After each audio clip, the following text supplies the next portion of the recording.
Assalamualaikum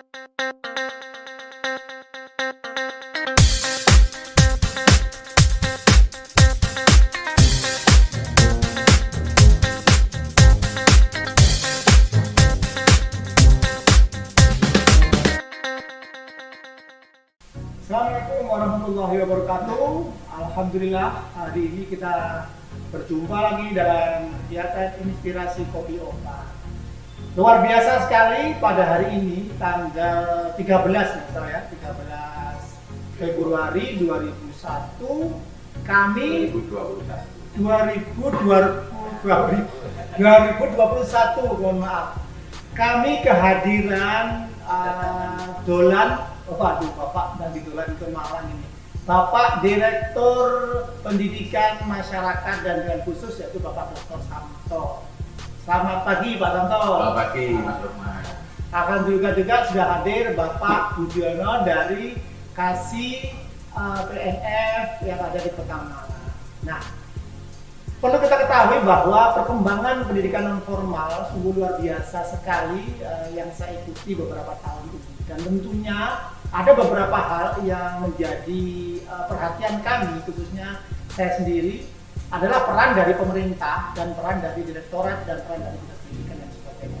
Juga gak kalah penting peran dari masyarakat dan orang tua. Nah, dalam kali ini karena ada Pak Direkturnya. Nah, kalau kita ingin tanya ke beliau, kira-kira apa yang menjadikan perkembangan pesat mungkin gabung dan sebagainya itu kok makin hebat sekali PNF ini dan menjadi pilihan, dan di masa pandemi kita sudah lebih siap menghadapinya. Monggo Pak Santo mungkin ada yang disampaikan, silakan. Terima kasih Mas Lukman. Assalamualaikum warahmatullahi wabarakatuh. Waalaikumsalam. Pendidikan non formal memang ini adalah pendidikan yang ada sebelum ada pendidikan formal. Sehingga ketika perkembangannya ke sini semakin perkembangan ilmu pengetahuan, perkembangan teknologi semakin cepat, semakin canggih, sehingga perubahan-perubahan itu juga banyak nggak terduga. Nah, yang bisa menangkap hal yang tidak terduga, hal yang tidak pasti adalah teman-teman di pendidikan non formal. Karena sudah terbiasa menyesuaikan diri dengan perkembangan zaman yang luar biasa. Ini kenapa sekarang pendidikan non formal, terutama pendidikan kesetaraan itu kok semakin menjadi pilihan? Karena kita sudah menerapkan prinsip merdeka belajar itu jadi bahwa teman-teman yang belajar di pendidikan non formal, di pendidikan kesetaraan itu lebih disesuaikan dengan kebutuhannya, dengan potensi bakatnya mungkin, ya. atau profesinya, profesinya, kemudian juga kesempatan belajar. Jadi kan bedanya gini, kalau di sekolah itu kan harus belajar dari Senin sampai Sabtu, dari jam 7 sampai jam 1 kan. Terstruktur Pak. Terstruktur itu tertata. Nah, kan ada sebagian orang yang tidak bisa mengikuti struktur yang rapi jadwal tersebut karena kebutuhan, karena kondisinya mungkin dia bekerja bantu orang tua, mungkin punya pakar khusus, atlet mungkin seniman mungkin ya. Harus entertain Pak ya, dan yang harus syuting sampai pagi kan tidak mungkin jam 7-nya belajar lagi sampai kayak gitu. Inilah yang bisa diwadahi melalui pendidikan formal ya, karena semakin beragamnya profesi, semakin beragamnya jenis pekerjaan. Nah, itu yang bisa melayani. Luar biasa, ternyata disinilah fleksibilitas penting Pak ya. Nah, terus kalau saya dengar tahun 2018 itu Pak Haris waktu itu direktur ya, Dirjen pernah mengatakan 3M Pak, mengejar, mendampingi, meninggalkan, mendahului. Ingat saya waktu Semarang ke Ungaran ya. Nah itu sekarang ini kayaknya kita itu di arah-arah sana itu banyak teman-teman lagi ngebut Pak. Nah, terus bagaimana support dari direktorat Pak tentang ini Pak? Ya memang, jadi fungsi pendidikan non formal kan tadi ya, mengejar, mendampingi dan mendahului. Mendahului. Nah, mengejar ini gini, bagi teman-teman yang selama ini mungkin belum sempat belajar baik itu dengan formal maupun formal, kemudian usianya sudah melewati gitu kan. Nah, dia bisa lagi belajar di non formal, itu namanya mengejar. Mengejar yang itu ya. Yang belum sempat kemarin. Kesempatannya yang Kesempatan terlewat. terlewatkan, mengejar. Gitu. Kalau mendampingi, misalkan begini, di non formal itu belajar bahasa Inggris, belajar komputer, itu kan mendampingi anak-anak di formal. Kemampuan bahasa Inggris anak-anak sekolah itu yang paling besar kontribusinya adalah dari pendidikan non formal, yang kursus yang jadi kursus. iya, itu namanya mendampingi. Itu mendampingi karena kursus itu memang udah kepilihan, Pak. Jadi dia sekolah formal, dia ditambah dengan kursus. Mendampingi jadi kemampuannya lebih. Nah, kalau yang mendahului ya seperti yang sekarang dilakukan di pendidikan kesetaraan. Sebelum ada pandemi, pendidikan kesetaraan kan sudah melakukan pembelajaran daring. Duluan gitu. Ya, karena kita menyadari bahwa perkembangan teknologi luar biasa. Kita lebih cepat mengembangkan pembelajaran daring dengan setara daring. Kemudian bahan-bahan belajar kita kembangkan dalam bentuk e-book. Itu kan kita kan mendahului daripada yang mereka masih sebut dengan Zoom. Ya mereka Zoom itu kan mahal itu. Coba bayangkan kalau satu hari pakai Zoom. Satu hari itu berarti kalau pelajaran 7 jam misalkan, 6 jam lah kalau 6 jam itu butuh kuota berapa? Itu bagi sekolahnya. Anak-anaknya setiap orang. Nah, itu ya, teman-teman luar biasa sekali, menarik sekali. Sebelum kita lihat yang selanjutnya, kita lihat dulu yang lewat yang satu.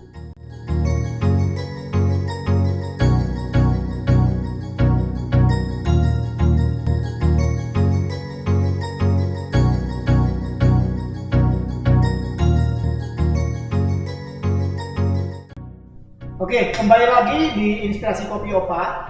Jadi tadi ada pemaparan dari Bapak Direktur PMPK.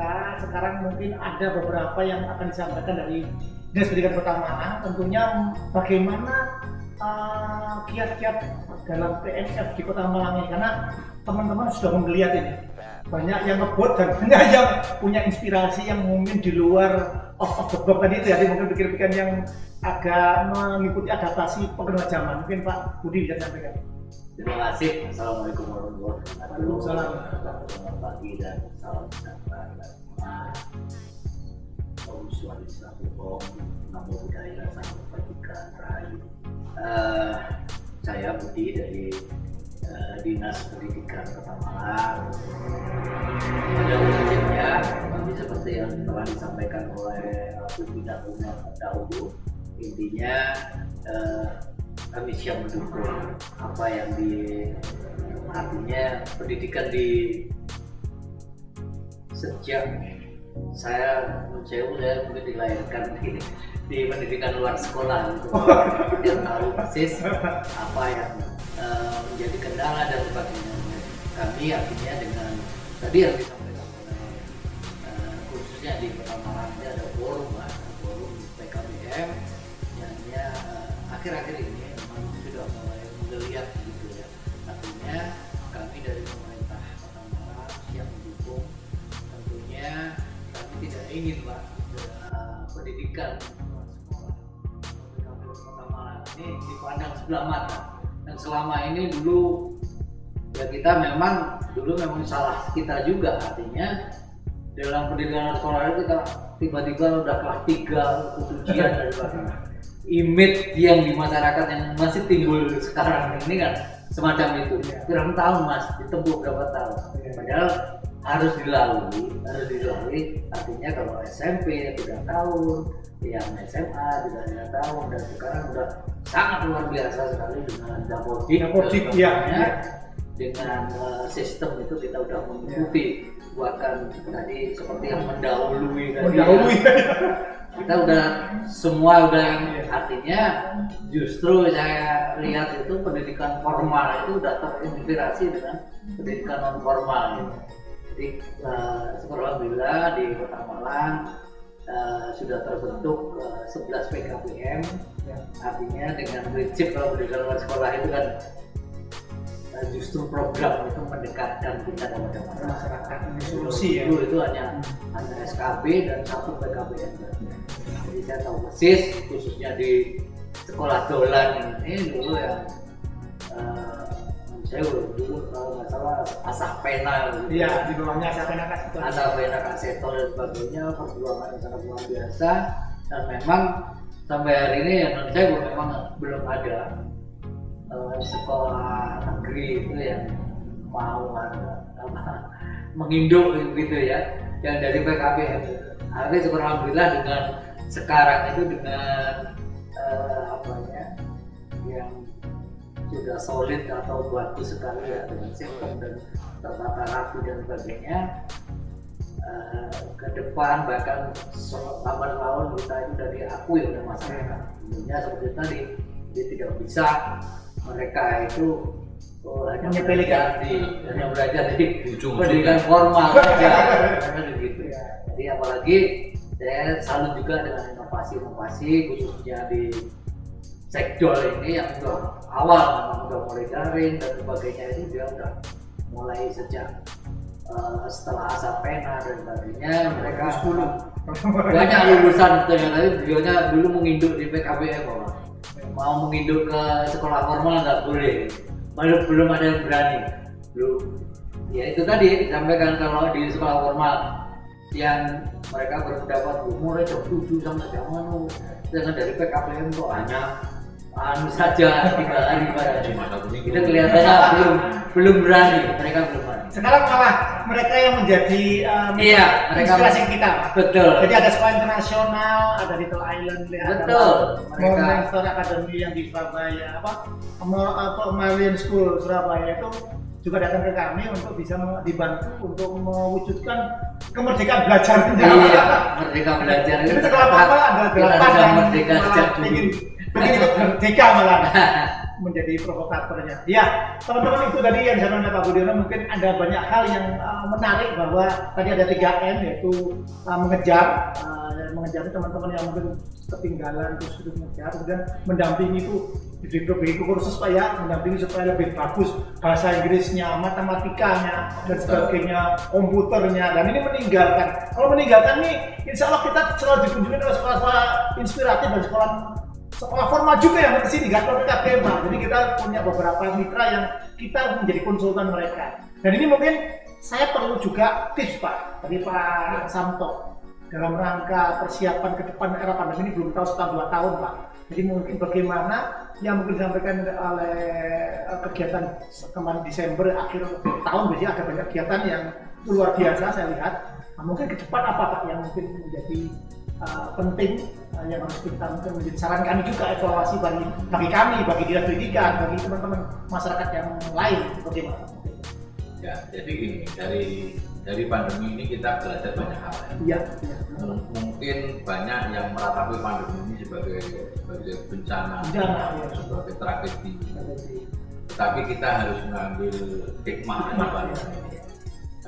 Dengan pandemi ini kita semua menjadi melek teknologi. Melek teknologi. Iya. Yang semula tidak pernah menggunakan HP-nya untuk belajar, hanya untuk SMS, untuk chatting. Sekarang HP untuk belajar. Itu kemudian yang selama ini selalu meremehkan pembelajaran daring. Apa itu daring, apa itu? Semua dengan pandemi ini sadarkan bahwa memang harus ada belajar. Guru harus bisa daring Pak. Setiap guru Pak. Mau tidak mau harus. Iya. Sehingga Pak, jangan dianggap bahwa daring itu menggantikan pembelajaran yang konvensional. Ke depan, pembelajaran daring itu sebagai perluasan dari pembelajaran konvensional. Memang tetap harus ada pertemuan antara guru dengan murid, itu tetap harus ada untuk meningkatkan intensitas interaksi. Tapi kan tidak selamanya itu bisa dilakukan. Nah, justru sekarang ini harus dibuka seluas-luasnya kesempatan belajar melalui daring. Bahkan anak-anak juga belajar dari gadget mereka, dari laptop mereka untuk belajar mencari sumber-sumber belajar yang lebih luas, lebih banyak di mana saja. guru bukan satu-satunya sumber belajar. Nah, ini semakin terbuka ruang. Nah, lalu guru jangan perlu nanti saya ditinggalkan, enggak. Justru guru harus mengarahkan bagaimana anak-anak harus belajar, bagaimana anak-anak harus mencari sumber-sumber belajar untuk menambah. Nah, ini karena apa? Ke depan kita tidak bisa merancang anak ini menjadi apa. Nah, gitu ya. Misalkan kalau mau saya jadikan nanti telbak yang hebat. Nah, mungkin 2 tahun 5 tahun mendatang nggak ada lagi telbak, hilang. Sudah profesi nggak? Digantikan oleh telepon dan iya dengan uang elektronik. Iya, elektronik ya. Nah, wah ini mau saya jadikan polisi. Biar siapa tahu 5 tahun mendatang itu kulkas itu udah dibuka karena semua udah pakai CCTV. Nah, makanya kalau nanti kecewa, nggak ada lagi kerjaan itu. Nah, yang bisa kita lakukan inspirasi dari ini adalah bagaimana membuat anak itu untuk berpikir kritis, adaptabilitas juga, adaptasi. Ya, beradaptasi, kreatif ya. Kemampuan untuk memecahkan masalah. Jadi kalau selama ini kan kita dikte ya, kita tuntun ya. Doktrin. Ini harus ini. Tidak, sekarang ketika anak memenuhi masalah, dia harus belajar memecahkan masalah. Maka ke depan 5 tahun mendatang, ketika ada masalah yang berbeda dengan sekarang, dia sudah terlatih gampang beradaptasi. Berpikir itu memecahkan masalah. Inilah yang harus sama-sama kita pikirkan. Sama-sama kita kembali kepada generasi muda kita untuk lebih banyak berpikir kritis, kemudian inovatif, kemudian kreatif. Ini penting karena tadi ke depan itu kita tidak bisa lagi meramalkan jenis pekerjaan apa ya. Nanti akan kalau kata McKinsey itu kan nanti ada puluhan juta jenis pekerjaan yang hilang. Tapi waktu bersamaan akan muncul juga puluhan yang baru. Ya. Nah, yang baru ini kan ya tidak bisa anak kita bentuk kan. Tapi yang kita bentuk adalah kemampuan anak untuk kreatif, memecahkan masalah, berpikir masa depan dan beradaptasi. Itu ke depan ini inspirasi yang harus kita tekankan ke depan. Iya. Luar biasa teman-teman. Jadi teman-teman PKBM khususnya yang bergerak dalam bidang pendidikan non formal, informal dan sebagainya sudah disampaikan di paparan itu bahwa kita harus kreatif, kita harus membuka pendidikan futuristik ya bagi masa depan, terus beradaptasi dengan zaman sehingga kita harus tetap belajar dan belajar.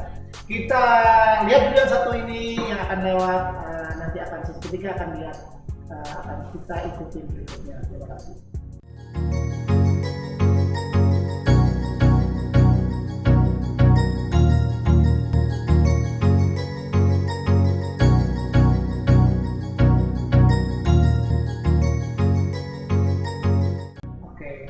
Kembali lagi di Inspirasi Kopi Opa, yang mana program ini adalah program dari studio FIB School. Kalau lebih dikenal ini sekolah bola. Tapi sebenarnya PKBM-nya itu namanya Panana Insan Bangsa. Dan salah satu program di Panana Bangsa adalah broadcasting, yang di situ ada Inspirasi Kopi Opa, juga nanti akan ada TV, PNF yang akan dikemas bersama dengan Pendidikan Kota Malang dan Forum PKBM Kota Malang. Nah, ini sesi ketiga, adalah sesi penutup yang mana di sini saya minta dari bapak-bapak yang ada di sini untuk bisa menyampaikan statement atau pesan kepada masyarakat tentang bagaimana mensikapi pandemi ini dan dengan membawa. Mungkin dari Pak Budi dulu, silakan. Terima kasih, Abdullah. Sebetulnya kami dari Dinas Pendidikan khususnya mewakili masyarakat Kota Malang, pada prinsipnya kami siap mendukung pendidikan luar sekolah, pendidikan non formal di Kota Malang yang alhamdulillah pada tadi saya sampaikan bahwa pendidikan masyarakat harus mendekat kepada masyarakat, jadi sehingga sudah banyak PKBM atau pusat kegiatan belajar masyarakat di Kota Malang ini hampir seluruh penjuru pelosok di kecamatan di Kecamatan Kota Malang, sehingga dengan seperti disampaikan tadi bahwa prinsip daripada pembelajaran pendidikan luar sekolah itu adalah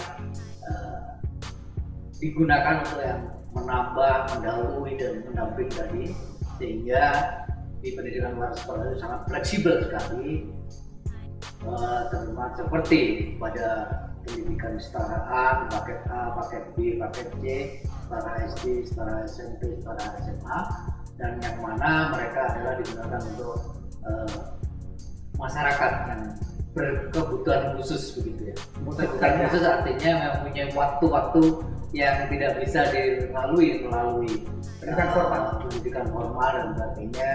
Ketika mereka SMA yang harusnya usia SMA yang tidak mungkin begitu pendidikan formal, mereka harus membantu orang tua dan sebagainya. Dan memang Bapak di Kota Malang ini walaupun tempatnya di kota, ternyata memang ada Masih banyak usia sekolah itu yang mereka harus memperoleh ijazah formal yang paket itu dan keterangan itu, dan mereka dengan menggeliatnya PKBM, melihat pendidikan sekarang ini, harapan kami memang kami dari pemerintah sudah mendukung tentunya dengan banyak PKBM yang telah kita bina, silakan ada biaya-biaya yang tentunya ada yang gratis begitu ya.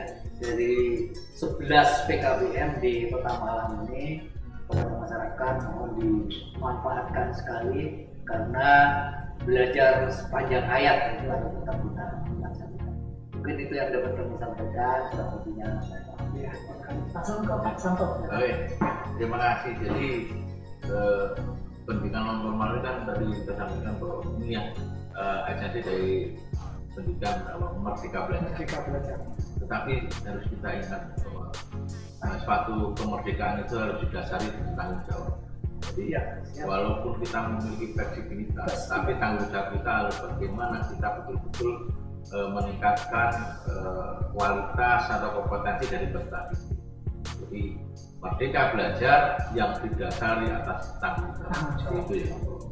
Kemudian sebagai penutup, karena ini masih pandemi dan kita tidak tahu sampai kapan, teman-teman semua penyelenggara pendidikan non formal harus punya inisiatif untuk membuat strategi pembelajaran yang sesuai dengan kondisi masing-masing. Dan jangan lupa bahwa keselamatan dan kesehatan tadi nomor satu. Maka jangan lupa 3M, memakai masker, menjaga jarak, dan menjaga. Tambah lagi hindari kerumunan. Saya kira itu. Terima kasih. Assalamualaikum warahmatullahi wabarakatuh. Terima kasih teman-teman semua. Disinilah akhir pertemuan kita di Kopi Opa. Semoga bermanfaat. Wassalamualaikum warahmatullahi wabarakatuh. Salam.